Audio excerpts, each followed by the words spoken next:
우리가 함께 읽은 에베소서는 신약교회 성도들을 위한 약속과 놀라운 축복의 말씀입니다. 그래서 학자들 사이에서는 에베소서를 가리켜서 신약 성경의 보석이라고 부릅니다. 엄청난 하늘에 속한 보석들이 이 안에 감춰져 있습니다. 하나님께서는 이 복과 은혜를 모든 신약교회 성도들에게 보여주셨습니다. 이 안에는 우리의 구원에 대한 말씀, 영적인 성장에 대한 말씀, 그리스도인으로서의 살아가는 삶의 모습, 인간관계, 영적 전쟁, 이 모든 것들을 다루고 있습니다. 특별히 에베소서 1장 말씀에서는 삼위일체 하나님에 대한 찬양이 기록되어 있습니다. 성부, 성자, 성령 하나님에 대한 놀라운 진리가 기록되어 있습니다. 성부 하나님께서는 우리를 위해서 구원의 길을 예비하셨습니다. 아들 예수 그리스도께서는 자신의 피로 우리를 대속하여 주셨습니다. 성령 하나님께서는 우리의 구원의 보증이 되십니다. 또한 우리를 봉인하시고 우리의 구원을 안전하게 지켜주시는 분이십니다. 오늘 우리가 읽은 1절에서 6절까지 말씀은 하나님께서 그리스도 안에서 우리에게 복을 주셨다는 그런 말씀입니다. 어떤 복을 누립니까? 하늘의 처소들에 있는 그 복을 누리게 됩니다.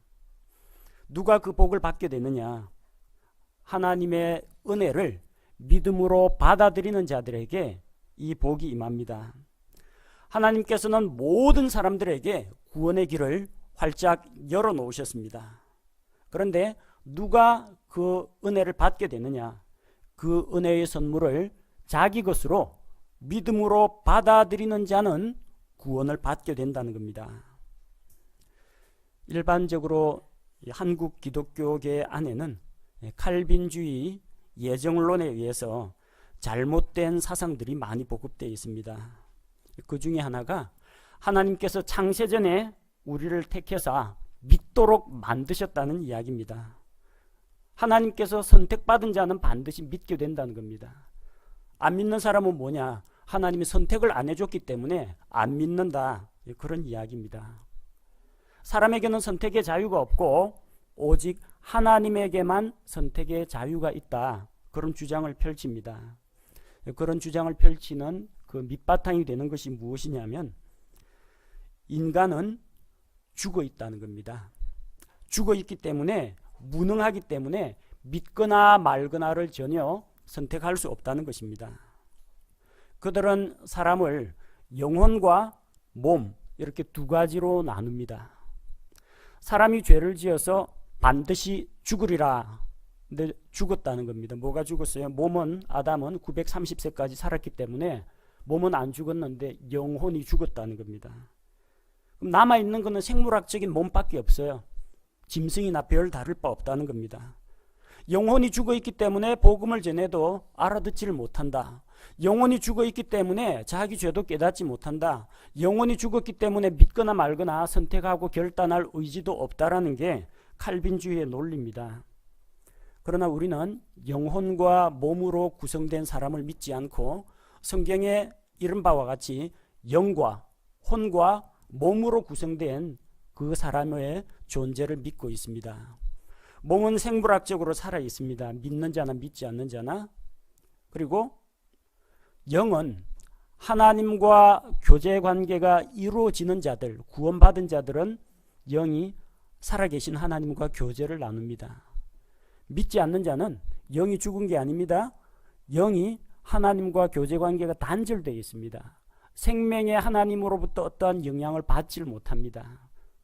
그리고 그 혼은 육체를 통해서 들어오는 소리와 시각으로 들어오는 이런 정보와 이런 모든 것들을 통해서 생각하고 판단하고 결정합니다. 복음 전도자의 말도 들을 수가 있고 자기를 꾀는 유혹하는 자의 말을 들을 수도 있습니다. 성경을 읽을 수 있습니다. 읽고 이 말씀에 대해서 이해하고 받아들일 건지 말 건지 스스로 결정할 수 있는 능력이 있습니다. 그게 사람의 혼이 하는 작용입니다. 사람은 죽은 시체가 아닙니다. 불신자도 이런 분별과 판단력을 가지고 있습니다. 문제는 하나님께 마음을 열고 하나님의 은혜의 선물을 받아들이기로 결심하면 하나님께서 그를 구원해 주신다는 것입니다. 칼빈주의에서는 이런 걸 믿지 않습니다. 사람은 영혼이 죽어 있기 때문에 아무것도 할 수 없다고 주장합니다. 따라서 사람은 믿기 전에 구원받는다. 무슨 말입니까?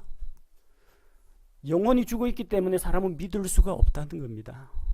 하나님께서 먼저 찾아오셔서 창세전에 예비하신 몇몇 소수의 사람들에게 찾아오셔서 먼저 그들을 살려주신다는 겁니다. 다시 태어나게 한다는 겁니다. 그리고 다시 태어나면 그 사람이 이제 눈이 뜨여가지고 하나님을 알아보고 믿게 된다는 겁니다. 하나님이 먼저 죽은 자를 살려주고 믿게 만든다는 선중생 후 믿음, 먼저 다시 태어나고 그 다음에 믿게 된다는 이상한 주장을 펴고 있습니다. 그러나 우리는 성경에서 이게 잘못되었다는 걸 알고 있습니다. 사람이 믿음으로 말미암아 하나님의 자녀로 다시 태어납니다. 믿는 자가 다시 태어나는 것이지 먼저 다시 태어난 다음에 구원받은 다음에 믿게 되는 게 아닙니다. 칼빈주의에서는 하나님의 무조건적인 선택에 따라서 구원받을 자와 구원받지 못할 자가 창세전에 이미 결정되어 있다라고 주장을 합니다. 이것은 사람을 나약한 로봇이나 줄 인형의 다름 아닌 꼭두각시로 만드는 논리입니다. 하나님의 무조건적인 선택에 따라서 누구는 선택받고 누구는 선택받지 못하고 말이 됩니까? 선택받지 못한 사람은 얼마나 억울하겠습니까? 그러고 나서 하나님께서 마지막 심판 때 너는 왜 나를 믿지 않았느냐? 예, 저는 하나님이 택해주지 않아서 못 믿었습니다. 하지만 너는 안 믿었기 때문에 지옥 가야 된다. 공의의 하나님께서 이런 억지를 부르신다. 이게 칼빈주의의 논리입니다. 다 잘못된 것입니다. 그들은 예수님께서 온 세상의 죄를 위해서 피 흘려 죽으신 것을 믿지 않습니다. 예수님은 세상의 모든 죄를 담당한 게 아니라 창세전에 선택된 소수의 사람들의 죄만을 담당하셨다. 그렇게 주장을 합니다. 이 말은 애초부터 구원을 받을 자가 한정되어 있다는 그들의 논리를 지지하기 위해서 만들어낸 또 다른 논리입니다. 하나님께서 창세전에 누구에게 은혜를 주어 강제로 믿게 만든다는 겁니다. 사람은 거기에 대해서 거부할 능력이 없다는 이야기입니다. 또 누군가가 성경 말씀을 듣고 읽고 믿으려고 하더라도 하나님께서 믿음을 안 주면 그 사람은 아무리 하나님을 향해 마음을 열어도 절대로 믿을 수가 없다는 것. 곧 사람의 구원 문제는 그가 예수 그리스도를 구세주로 받아들임으로써 받는 것이 아니라 사람의 의사하고는 전혀 무관하게 하나님께서 일방적으로 누구는 구원하고 누구는 멸망으로 보낸다는 그런 주장을 펼치고 있습니다. 자, 하나님을 이렇게 불의하신 하나님으로 만들어도 되겠습니까? 하나님을 이런 식으로 무엇이건 자기 마음대로 하는 하나님의 거룩하심을 떠나서 하나님 하고 싶은 대로 하는 난폭한 전제군주로 만들어서는 안 된다는 것입니다. 그런데 왜 이런 잘못된 선택 예정 교리가 나왔느냐? 성경을 모르기 때문에 나온 것입니다. 성경에 나와 있는 진리를 거부하고 자기가 만들어낸 그런 교리에 맞추기 위해서 성경의 몇 개 단어를 조작하고 빼버리기 때문에 이런 엉터리 교리가 나오는 것입니다.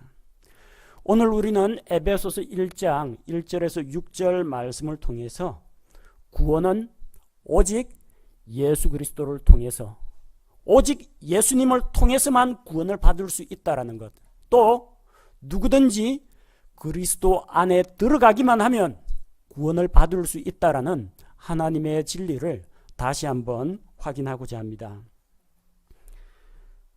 앞서 읽었던 1절과 2절 말씀은 사도 바울의 인사말입니다. 에베소서 1장은 사도 바울의 인사로 시작하고 있습니다. 하나님의 뜻으로 말미암아 예수 그리스도의 사도가 된 바울은 하나님의 뜻 가운데 사도가 되었습니다. 바울은 예수 그리스도를 핍박했습니다. 그분의 몸인 교회를 핍박했습니다. 그러나 그가 다마스쿠스로 가는 길에서 예수 그리스도를 만났습니다. 부활하신 주님을 만났습니다. 자기가 이단이라고 핍박하던 그 주님을 만났습니다. 주님을 만나고 그의 인생이 달라졌습니다. 방향이 전환되었습니다. 유대교의 율법과 전통을 따르던 그가 예수 그리스도가 유일한 구세주이심을 사람들에게 전하기 시작했습니다. 그는 주님 앞에서 회개하고 돌아왔고 주님께서 그를 자신의 증인으로, 전도자로, 사도로, 말씀 사역자로 세워주셨습니다. 그렇게 하나님의 사도가 되어서 에베소 교회 성도들에게 이 편지를 기록하고 있는 것입니다. 이 편지는 불신자들에게 보낸 편지가 아닙니다. 구원받은 성도들에게 보낸 편지입니다. 본문 말씀에 보니까 바울은 누구에게 편지합니까? 에베소에 있는 성도들에게 편지합니다. 성도가 무엇입니까? 거룩한 무리라는 뜻입니다. 이 말은 예수님을 믿는 사람은 전부 죄가 하나도 없고 거룩하고 착한 사람으로 변한다는 이야기가 아닙니다. 성도 거룩한 무리라는 것은 하나님께서 죄 가운데에서, 세상 가운데에서 따로 구별해냈다는 이야기입니다. 하나님께서 특별히 불러내어서 구별한 존재, 그런 존재가 성도입니다. 우리는 예수 그리스도의 피로 말미암아 구원을 받았고 세상으로부터 구별되어 하나님을 위하여 하나님께로 구별된 자들입니다. 따라서 이 본문의 말씀은 불신자들을 향한 편지가 아니라 이미 구원을 받은 성도들을 대상으로 하고 있다는 것을 먼저 기억해야 합니다. 다음으로 성도들뿐만 아니라 그리스도 예수님 안에 있는 신실한 자들에게 편지하노니. 자, 성도들과 신실한 자들 이렇게 나누고 있습니다. 물론 그리스도 안에 있는 신실한 자들 역시 성도들입니다. 그런데 왜 이렇게 특별히 신실한 자들을 따로 떼어 놓았느냐 하면 구원받은 자들 중에서도 단순히 믿고 구원만 받은 상태에 있는 사람이 있고 영적으로 성장하면서 그리스도를 닮아가고 또 다른 사람에게 그리스도를 전파하는 신실한 자들이 있기 때문입니다. 디모데 후서 2장 2절 말씀에는 바울이 디모데에게 이야기합니다. 너는 내게 들은 것들을 신실한 사람들에게 맡기라. 그들이 또한 다른 사람들을 가르칠 수 있으리라. 성도들도 있는데 그 가운데에서 신실한 자들은 어떤 자들이냐? 영적으로 성장해서 사도 바울로부터 받은 바 말씀을 또 다른 사람들에게 전파하고 가르칠 수 있는 사람이라는 겁니다. 곧 영적으로 성장하고 제자로서의 삶을 살아가는 자들이 신실한 사람들이라는 것입니다. 물론 제자들도, 신실한 자들도 구원받은 성도들입니다. 그러나 단순히 구원받는 것으로 끝나지 않고 한 걸음 더 나아가서 영적으로 성장한 자들이 있다는 것을 보여줍니다. 우리 교회 모든 성도들이 구원받은 성도들, 나아가서는 영적으로 성장하여 다른 사람들을 가르칠 수 있는 신실한 자들로 성장하기를 원합니다. 두 번째로 2절에서 사도 바울은 그들에게 은혜와 평강이 그들과 함께 하기를 기원합니다. 하나님 우리 아버지와 주 예수 그리스도로부터 은혜와 평강이 너희에게 있기를 원하노라. 하나님 우리 아버지. 자, 하나님 내 아버지가 아닙니다. 나의 아버지라고 하지 않고 하나님 우리 아버지라고 합니다. 이것은 무엇을 말합니까? 하나님은 우리의 아버지시요 예수 그리스도는 우리의 주님이시라는 겁니다. 이걸 이해를 못하는 사람은 하나님을 자기 편으로 끌어들입니다. 하나님은 내 편, 하나님은 내 편. 이 배후에는 무슨 사상이 깔려 있느냐? 하나님은 내 편이기 때문에 내가 하는 일에 찬성하고 지지해주고 나를 위해주고 나를 보호해주고 마치 하나님이 자기를 위해서 존재하는 것처럼 만들어버립니다.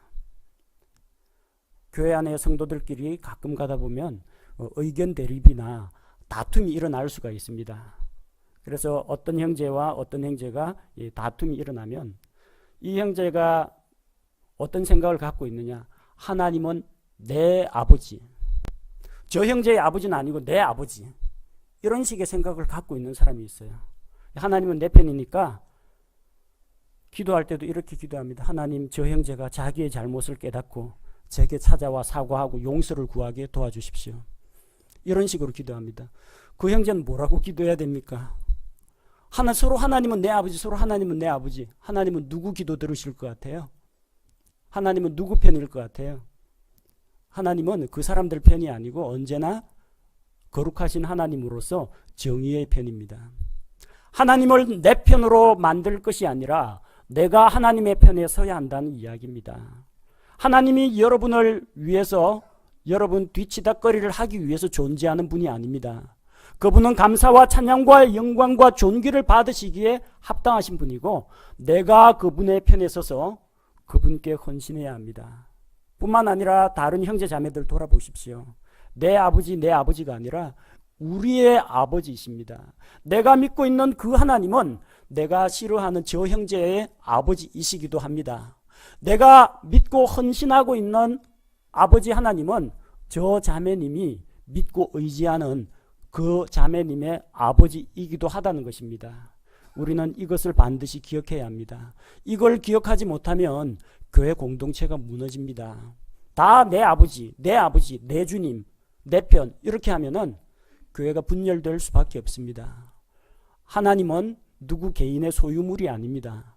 하나님은 우리의 하나님이십니다. 예수 그리스도는 우리의 주님이시라는 겁니다. 이기적인 생각으로 하나님을 내 편으로 끌어당기지 마시기 바랍니다. 또한 그렇게 하나님을 아버지라고 부르고 예수 그리스도를 주님이라고 고백하는 그들에게 하나님의 은혜와 평강이 함께하기를 기원하고 있습니다. 하나님의 은혜가 그들에게 있기를 기도합니다. 이 사람들은, 성도들은 이미 하나님의 은혜로 믿음을 통해 구원받았습니다. 그런데 아직도 은혜가 필요하다는 이야기입니다. 은혜는 구원받을 때만 필요한 것이 아닙니다. 성도로서 살아가는 그 과정에서 여전히 하나님의 은혜가 필요하다는 것을 보여줍니다. 은혜가 무엇입니까? 받을 만한 값어치가 없는 자들에게 거저 베풀어 주시는 하나님의 호의를 말합니다. 우리가 구원받을 때 값없이 은혜로 구원받은 것처럼 믿음으로 이 세상을 살아나갈 때에도 동일한 하나님의 은혜가 우리에게 필요하다는 사실을 우리에게 알려주고 있습니다. 또한 우리에게 평강이 있기를 기원하고 있습니다. 이사야 48장 22절에는 주께서 이르시되 사악한 자에게는 평강이 없다 하시느니라. 악한 자들에게는 평강이 없습니다. 그들이 제 아무리 쉼을 누리고 이 세상에 있는 것들로 만족을 누린다고 할지라도 그들의 마음속 한 구석에는 공허함과 두려움이 남아 있습니다. 악인에게는 평강이 없습니다. 구원받은 성도들에게 평강이 있습니다. 이 평강은 우리가 더운 물로 샤워를 하고 맛있는 음식을 먹고 잔잔한 음악을 듣는다고 해서 평강이 주어지는 것이 아닙니다. 세상이 주는 평강은 일시적입니다. 일시적으로 쉼과 평강을 누리는 것 같지만 잠시 지나고 나면 또다시 스트레스와 고민과 걱정과 불안한 마음이 찾아듭니다. 우리에게 진정한 평강은 예수 그리스도께서 주십니다. 요한복음 14장 27절에서 내가 너희에게 평안을 남기노니 곧 나의 평안을 너희에게 주노라. 세상이 주는 것과 달리 내가 너희에게 주노니 너희는 마음에 근심하지도 말고 두려워하지도 말라. 모든 근심과 염려와 두려움을 떨쳐버릴 수 있는 그 평안은 오직 우리 주 예수 그리스도를 통해서만 올 수 있다는 것입니다. 그래서 바울은 에베소 교회에 있는 성도들과 그들 가운데 있는 신실한 자들에게 하나님 우리 아버지 그리고 주 예수 그리스도로부터 은혜와 평강이 함께하기를 기원합니다. 이 시간 하나님께 경배드리고 예배하는 우리 모든 성도들에게 우리 아버지 하나님으로부터 우리의 구원자 예수 그리스도로부터 은혜와 평강이 우리에게 임하시기를 기원합니다. 3절부터 중요한 교리가 시작되고 있습니다. 하나님 곧 우리 주 예수 그리스도의 아버지를 찬송하리로다. 아버지 하나님에 대한 찬송입니다. 하나님 곧 우리 주 예수 그리스도의 아버지. 하나님은 어떤 분이십니까? 앞서 우리 하나님이라고 고백했습니다. 그런데 그 하나님은 우리 주 예수 그리스도의 아버지가 되십니다. 이전에는 우리가 하나님을 아버지라고 부를 수가 없었습니다. 거룩하신 재판장이신 하나님, 나는 하나님 앞에서 영원한 저주와 멸망을 받아야 할 그 죄인들이었습니다. 그러나 이제 구원받은 이후에는 재판장과 죄인 사이가 아니라 아버지와 아들과의 관계로 변화되었다는 것을 보여줍니다. 구원받은 이후에 우리는 하나님의 자녀가 되었습니다. 그래서 하나님을 우리의 아버지라고 믿고 고백합니다. 그런데 그 하나님은 예수 그리스도의 아버지가 되십니다. 예수님 아버지가 곧 우리 아버지라는 겁니다. 요한복음 20장 17절에서 예수님께서 그녀에게 이르시되 내게 손을 대지 말라. 내가 아직 내 아버지께로 올라가지 아니하였노라. 다만 내 형제들에게 가서 그들에게 이르되 내가 내 아버지 곧 너희 아버지, 내 아버지 곧 너희 아버지, 내 하나님 곧 너희 하나님께로 올라간다 하라 하시니. 예수님께서 가르쳐 주셨습니다. 예수님의 아버지는 구원받은 우리의 아버지시요 예수님의 하나님은 곧 우리의 하나님이시라는 것을 보여주셨습니다. 이것은 무엇을 말합니까? 아버지 하나님께서는 우리의 아버지가 되시고 우리의 구원자이신 예수 그리스도의 아버지가 되십니다. 그럼 예수님하고 나의 관계는 어떻게 됩니까? 한 형제가 되었습니다. 우리 모든 하나님의 자녀들이 된 이 성도들 가운데에서 예수 그리스도께서 친히 맏형이 되신 것입니다. 그리고 우리의 목표는 바로 예수 그리스도의 완전한 그 형상을 닮아가는 데 있습니다. 놀라운 구원을 주시고 우리로 하여금 하나님을 아버지라고 부를 수 있게 하신 그분께 찬송을 드리는 것이 합당합니다. 왜 우리가 그분께 찬송을 드립니까? 그분께서 그리스도 안에서 하늘의 처소들에 있는 모든 영적인 복으로 우리에게 복을 주셨기 때문입니다. 우리에게 복을 주셨습니다. 어떻게 복을 주셨습니까? 그리스도 안에서. 에베소서 1장에 그리스도 안에서란 말이 자주 나옵니다. 그리스도 안에서 복을 주셨습니다. 하나님의 복은 그리스도 안에 있습니다. 따라서 복을 받으려면 어디로 가야 합니까? 그리스도 안으로 들어가면 복을 받는 것이요, 그리스도 밖에 있는 사람은 복을 누리지 못한다는 것입니다. 그 복을 받아 누리려면 예수님을 믿고 그분 안으로 들어와야 합니다. 예수 그리스도의 몸의 일부가 되어야 합니다. 예수 그리스도께 속한 성도가 되어야 복을 받아 누릴 수가 있습니다. 세상에는 참 여러 가지 복이 있습니다. 원하던 소원이 이루어지면 복 받았다 그럽니다. 어린아이들에게 용돈이나 먹을 게 잔뜩 생기면 복 받았다 그렇게 이야기합니다. 아프던 질병에서 노연하면 그것도 복입니다. 오래 사는 것도 복입니다. 그런데 우리가 그리스도 안에서 누리는 복은 어떤 복이냐? 하늘의 초소들에 있는 복이요, 모든 영적인 복이라고 했습니다. 하늘의 초소들에 있는 복입니다. 이 땅에서 잘 먹고 잘 살고 사업이 형통하고 일이 술술 잘 풀려나가고 이것이 복이 아니라요, 하늘의 처소들에서 누리는 복입니다. 그 복은 육신적인 복이 아니요, 영적인 복입니다. 우리 흔히 복하면은 신명기 28장에서 내가 들어가도 복을 받고 나와도 복을 받고 내 빵그릇이 복을 받고 내 가축들이 복을 받고 너는 다른 사람에게 구워줄지라도 꾸지 아니하고 뭐 복에 대한 이야기하면 쭉 열거가 됩니다. 이 복은 신명기에서 약속한 땅의 복은 이스라엘 자손들이 땅에서 누리는, 약속의 땅에서 누리는 그 복을 이야기합니다. 신약 성경 어디를 봐도 예수님 믿고 구원받으면 돈 많이 벌고 장수하고 질병 안 걸리고 자식들이 말 잘 듣고 형통하게 잘 풀린다, 그런 이야기는 전혀 없습니다.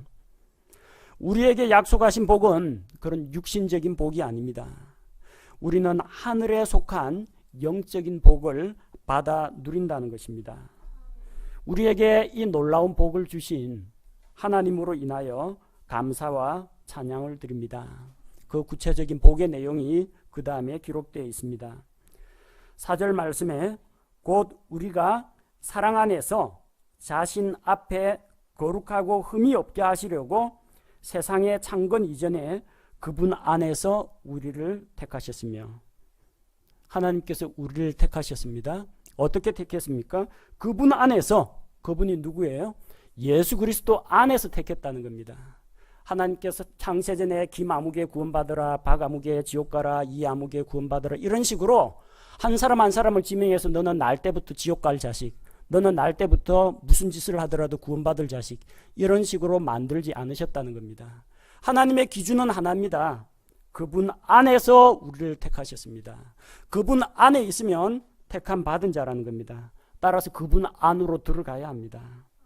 왜 우리를 택했습니까? 하나님의 선택의 목적이 무엇입니까? 선택의 목적은 구원이 아닙니다. 본문의 말씀은 신자하고 불신자가 있는데 너희는 구원으로 선택되었고 불신자 너희는 멸망으로 선택되었다, 이 이야기가 아닙니다. 이 말씀은 불신자에 대한 이야기가 아니라 성도들, 신실한 자들, 다 구원받은 사람들에 대한 이야기입니다. 그런데 왜 그들을 택했다고 했습니까? 어떻게 하려고? 사랑 안에서 자신 앞에 거룩하고 흠이 없게 하시려고. 구원을 위해서 선택한 것이 아닙니다. 지옥 가지 말고 천국 가라고 선택한 것이 아닙니다. 사랑 안에서 그분 앞에서 거룩하고 흠이 없는 존재로 성장하고 변화되도록 우리를 선택하셨다는 겁니다. 죄에서 건져내어 구원하고 지옥 형벌을 면하는 것이 선택의 목표가 아니라는 겁니다. 선택의 목표는 그분 앞에서 거룩하고 흠이 없는 자가 되는 것이 우리의 선택의 목적입니다. 누구를 선택했습니까? 우리를 선택했습니다. 우리가 누굽니까? 하나님의 선택은, 이 예정은 믿고 구원받은 자에 대해 사용이 됩니다. 선택은 한 번도 불신자에 대해서 사용된 적이 없습니다. 창세전에 너희는 지옥 갈 것이 예정되어 있다, 이런 성경 구절은 없습니다. 이 하나님의 선택이나 예정은 언제나 믿는 자들을 대상으로 사용됩니다. 따라서 이 선택은 누구를 지옥 보내고 누구를 구원할까, 이런 선택이 아니라는 겁니다. 하나님께서 구원자 예수 그리스도를 선택하셨고 누구든지 예수 그리스도 안에 있는 자는 선택받은 자로서 그분 앞에서 거룩하고 흠이 없는 자로 변화된다는 이것을 예정해 놓으셨다는 겁니다. 언제 선택하셨습니까? 세상의 창건 이전에, 하나님께서 세상을 창조하시기 이전에 선택하셨다는 겁니다. 세상을 창조하시기 전이니까 아직까지 지구라든지 아담 이브도 없던 그때입니다. 따라서 사람들이 아직 죄를 짓기도 이전에 그리스도 안에서, 그리스도 안에 있는 자들을 선택하셨다는 것입니다. 이것은 무엇을 말합니까? 아직 세상이 창조가 되지도 않았고 사람도 창조가 되지 않았는데 그 사람들에게 앞으로 구원자가 필요하다는 것을 하나님께서 미리 아셨다는 이야기입니다. 아담과 이브가 죄를 지을 것도 아셨고 이 세상에 얼마만큼 많은 사람이 태어날지도 알고 계셨고 그 태어난 사람들이 앞으로 어떠한 삶을 살아가고 어떠한 판단과 결정을 내릴지도 하나님이 미리 아셨다는 것입니다. 미리 예정하신 것이 아닙니다. 미리 알고 계셨습니다. 예지는 미리 아는 것입니다. 미리 결정해 놓는 것이 아닙니다. 어떤 사람이 우리 동네에 골목길로 차를 몰고 오길래 저는 그 동네 지리를 알고 있습니다. 그쪽으로 가면 막다른 골목입니다. 길 없습니다. 예지 저는 알고 있습니다. 운전기사에게 이야기해 줬습니다. 이 길로 쭉 가면요 길 안 나옵니다. 막혔습니다. 차 돌리십시오. 했는데 그 사람이 제 말을 안 듣고 그냥 가는 겁니다. 가보니까 막다른 길이에요. 그럼 그 사람이 저보고 욕을 하겠습니까? 나를 막다른 길로 가도록 예정해 놨다 그러겠습니까? 저는 그 사람 보고 들어가라고 말한 적 없습니다. 들어가지 말라고 했어요. 왜? 앞길을 미리 알기 때문에, 예지하기 때문에. 제가 미리 안다는 거하고 그 사람이 차를 운전해 가는 거하고는 관계없습니다. 예지는 제가 앞에 어떤 일이 있다는 것을 안다는 것이지 그 사람의 행동이나 태도를 제가 결정하는 게 아닙니다. 예수님께서 베드로에게 오늘 밤 닭 울기 전에 내가 3번 나를 부인할 것이다. 예지입니까? 예정입니까? 예지입니다. 미리 아신 겁니다. 예수님이 그 말을 베드로에게 하시는 순간 베드로가 죽었다. 예수님이 하셨으니까 창세전에 내가 닭 울기 전에 3번 부인하는 게 예정이 돼 있는 모양이다. 이제 빼도 박도 못한다. 하나님이 그래 결정했으면 할 수 없지. 기회 봐서 적당한 때 3번만 부인하자. 베드로가 이런 생각한 게 아니라니까요. 예지하고 예정은 다릅니다. 예수님께서는 알고 계셨습니다. 그래서 베드로야 그러면 안 된다. 시험에 들지 않게 깨어있어 기도하라. 그렇게 권면의 말씀을 주신 겁니다. 그 베드로가 결정할 문제입니다. 예수님이 알고 있었다는 게 베드로의 결정에 하등의 영향을 미치지 않습니다. 만약에 그게 예정된 것 같으면 야 베드로야 너 오늘 밤 3번 나를 부인하기로 예정됐으니까 어쩔 수 없다. 그냥 창피하고 부끄럽겠지만 그냥 예정됐으니까 그냥 알아서 부정해라. 그리고 나중에 나한테 잘못했다고 해라. 예수님이 이런 식으로 가르치지 않았다는 겁니다. 예수님께서 베드로가 어떤 선택과 결정을 내릴지 미래를 내다보시는 하나님으로서 알고 계신 것이지 베드로 보고 예수님 부인하라고 강요하신 적이 없습니다. 마찬가지입니다. 아직까지 세상이 창조되기 전에 사람이 창조되기 전에 사람이 죄를 짓기 이전에 미리 그들이 죄에 빠져서 구원자가 필요하다는 것을 알고 계신 하나님께서 미리 아시고 그 미리 아심에 따라서 우리에게 구원의 길을, 구원의 은혜를 준비해 주신 것입니다. 무엇을 기준으로 선택하셨는지 잘 살펴보십시오. 세상의 창건 이전에 그분 안에서 우리를 택하셨으며 그분 안에서 예정론 가르치는 분들 꼭 이 구절 빼먹습니다. 그분 안에서만 딱 지웁니다. 창세 이전에 너희를 택하사 이런 식으로 이야기합니다. 한 가지가 빠졌어요. 창세 이전에 너희를 택하사 무슨 기준으로 선택했어요? 그분 안에서 우리를 택하신 겁니다. 그분 안에서. 하나님은 예수 그리스도 안에 있는 자들을 선택했습니다. 그리스도 안에 들어오면 구원받는 것이요 그리스도 안에 들어오지 않으면 구원받지 못하는 것입니다. 노아의 방주를 생각해 보시기 바랍니다. 하나님께서 노아에게 방주 만들라고 하고서 김 아무개 탑승해도 돼. 박 아무개 방주에 들어오지 마.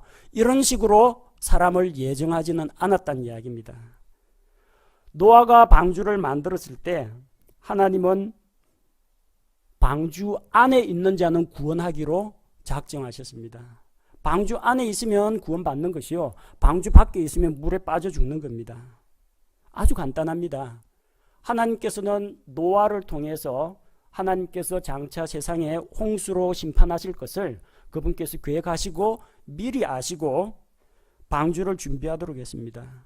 방주가 예비되었습니다. 하나님이 누구를 구원하기로 하셨어요? 방주 안에 있는 자는 구원하기로 미리 준비하셨습니다. 방주 안에 있으면 사는 거고 밖에 있으면 죽는 겁니다. 단순합니다. 예수 그리스도를 우리의 구원의 방주, 구원자로 하나님께서 미리 준비해 주셨습니다. 예수 그리스도 안에 있으면 구원받는 것이고 예수 그리스도 밖에 있으면 구원 못 받는 겁니다. 창세전에 김아무개를 택했다, 그런 구절은 없습니다. 세상에 창건 이전에 그분 안에서, 예수 그리스도 안에서, 예수님 안에서 우리를 택했습니다. 여러분, 하나님의 택하신 자가 되어서 그분 앞에서 거룩하고 흠이 없는 자로 성장하고 또한 예수 그리스도의 형상에 이르는 그 코스를 밟아가기를 원하신다면 예수 그리스도 안으로 들어오십시오. 믿음으로 예수 그리스도 안으로 들어오면 하나님의 선택에 따라서 예수 그리스도 안에 있는 자가 선택되었기 때문에 바로 이런 복과 은혜를 누릴 수가 있습니다. 5절 말씀을 보니까 하나님의 예정이 나옵니다. 자신의 크게 기뻐하시는 뜻에 따라 우리를 예정하사 예수 그리스도를 통해 자신의 아이로 입양하심으로써, 자신의 크게 기뻐하시는 뜻에 따라서 이 모든 것을 예정하셨습니다. 하나님이 크게 기뻐하시는 뜻이 무엇입니까? 디모데전서 2장 4절, 하나님은 모든 사람이 구원을 받으며 진리를 아는 데 이르기를 원하십니다. 창세전에 선택해 놓은 소수의 사람들, 이 사람들이 구원받기 원하는 것이 아니라 모든 사람이 구원을 받으며 진리를 아는 데 이르기를 원하신다는 겁니다. 이게 하나님의 크게 기뻐하시는 뜻입니다. 그래서 구원의 문은 모든 사람에게 열려 있습니다. 그런데 그 기뻐하시는 뜻에 따라 우리를 예정하셨습니다. 우리를 예정했습니다. 우리가 누구예요? 구원받은 성도들을 이야기하는 겁니다. 예정의 목표가 무엇입니까? 그분 자신의 아이로, 하나님의 아이로 입양하시는 것입니다. 입양하셔서 하나님의 자녀로 삼아주시는 겁니다. 우리가 예수 그리스도의 형상과 같은 모습이 되는 것이 예정의 목표입니다. 예정의 목표는 구원이 아닙니다. 예정을 통해서 그리스도의 형상과 같은 모습이 되게 하는 것입니다.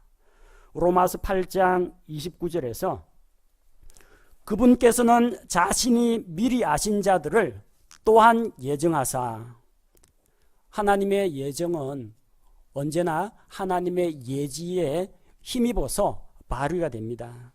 하나님께서는 어떤 자를 미리 아십니다. 누가 믿음을 갖게 될지, 누가 그리스도 안에 오게 될지 오지 않을지 미래를 내다보십니다. 이건 예지이지, 누구는 그리스도 안에 들어와라, 누구는 들어오지 말라, 예정이 아닙니다. 그분께서는 자신이 미리 아신 자들을 또한 예정하사 자신의 아들의 형상과 같은 모습이 되게 하셨나니, 예수 그리스도의 형상과 같은 모습이 되게 하셨습니다. 이것은 그분이 많은 형제들 가운데에서 처음 난 자가 되게 하려 하심이니라. 로마서 8장 29절에 나오는 이 예정도 누구는 구원하고 누구는 멸망시키는 그 예정이 아닙니다. 어떤 예정입니까? 자신의 아들 예수 그리스도의 형상을 닮은 자로 변화되어 가는 것.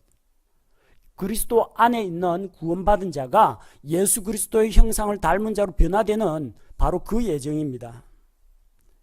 어떻게 해서 그 예정 코스로 갈 수 있습니까? 그리스도의 형상을 닮은 자가 되려면 하나님의 자녀가 되어야 됩니다. 하나님의 자녀로 입양되어야 합니다. 어떻게 하면 입양됩니까? 우리를 예정하사 예수 그리스도를 통해 자신의 아이로 입양하사. 어떻게 입양했어요? 예수 그리스도를 통해. 뭐든지 예수 그리스도가 빠지면 말이 안 됩니다. 복을 받는 것도 예수 그리스도, 하나님의 예정도 예수 그리스도, 선택도 예수 그리스도, 입양도 예수 그리스도, 오직 예수 그리스도를 통해서만 이 모든 것이 가능하다는 겁니다. 하나님의 가정에 입양되는 조건은 예수 그리스도를 통해서만 이루어집니다. 요한복음 1장 12절에서 그분을 받아들인 자들, 곧 그분의 이름을 믿는 자들에게는 하나님의 아들이 되는 권능을 그분께서 주셨으니, 누가 하나님의 아들들, 하나님의 자녀가 됩니까? 예수 그리스도를 믿음으로 예수 그리스도를 통해서 하나님의 가정에 입양될 수가 있다는 것입니다. 왜 입양되어야 합니까? 본래 우리가 하나님 자녀가 아니기 때문에 그렇습니다. 시편 51편 5절에서 모든 사람은 불법과 죄 가운데에서 수태된 자들입니다. 날 때부터 죄인들입니다. 요한복음 8장 44절에서 믿지 않는 자들은 마귀에게서 난 자들입니다. 다 마귀 자식들이에요. 그렇기 때문에 이 마귀 자식들이, 죄와 불법의 자식들이 하나님의 가정으로 입양이 되어야 한다는 것입니다. 그냥은 안 되고 다시 태어나야 합니다. 다시 태어나야 합니다.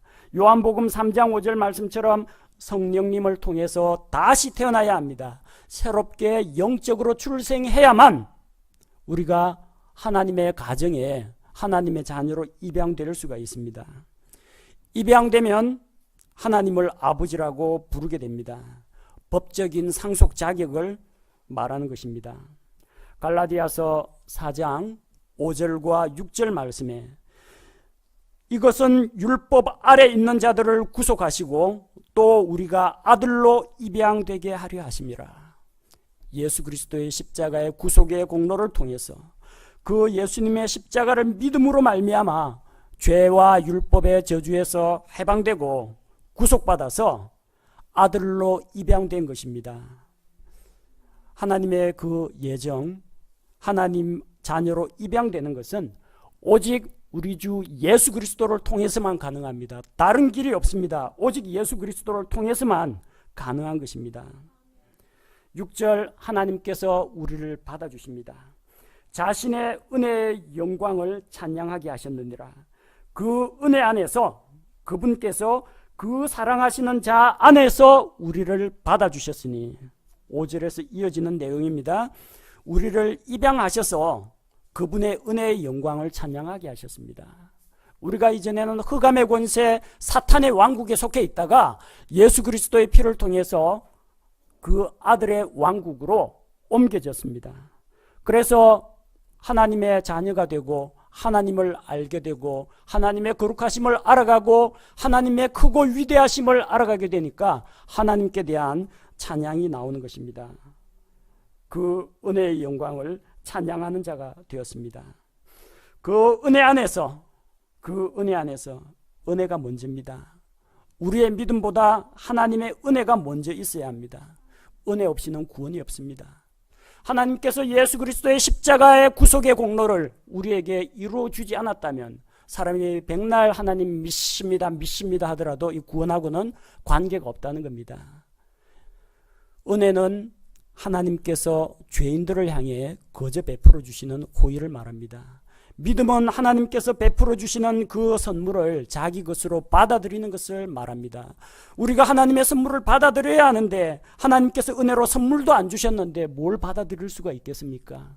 믿음보다 하나님의 은혜가 먼저라는 것입니다. 하나님이 은혜를 베풀어 주십니다. 예수 그리스도의 십자가로 끊어진 하나님과 사람 사이에 다리를 놓아주셨습니다. 이제 내가 믿음을 통해서 하나님의 은혜로우신 초청을 받아들일 때 하나님께로 갈 수가 있습니다. 우리 주 예수 그리스도를 통해서 하나님 앞으로 나아갈 수가 있는 것입니다.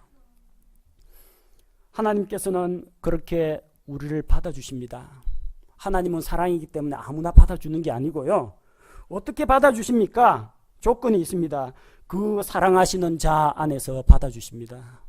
역시 예수님을 떠나서는 안 됩니다. 그 사랑하시는 자가 누굽니까? 예수 그리스도십니다. 예수님은 하나님의 사랑하는 아들이십니다. 마가복음 1장 11절에서 너는 내 사랑하는 아들이라 내가 너를 매우 기뻐하노라 이렇게 말씀하셨습니다. 그 사랑하시는 자는 하나님의 아들 예수 그리스도십니다. 그 사랑하시는 자 안에서 우리를 받아주셨습니다. 죄와 불법과 이런 허물이 많은 우리를 아직까지 연단받지 못하고 상처투성이 하나님 앞에서 미운 모습 잔뜩 가지고 있는 우리도 하나님께서 받아주십니다. 왜 받아주십니까? 그 사랑하시는 자 안에서 받아주십니다. 그 하나님의 사랑을 받으려면 어떻게 해야 됩니까? 그 사랑하시는 아들 안으로 들어가야 됩니다. 하나님께서는 영원 이전부터 영원 이후까지 아들 하나님 예수 그리스도와 함께 계셨습니다. 하나님과 예수 그리스도는 하나이십니다. 성령님도 하나이십니다.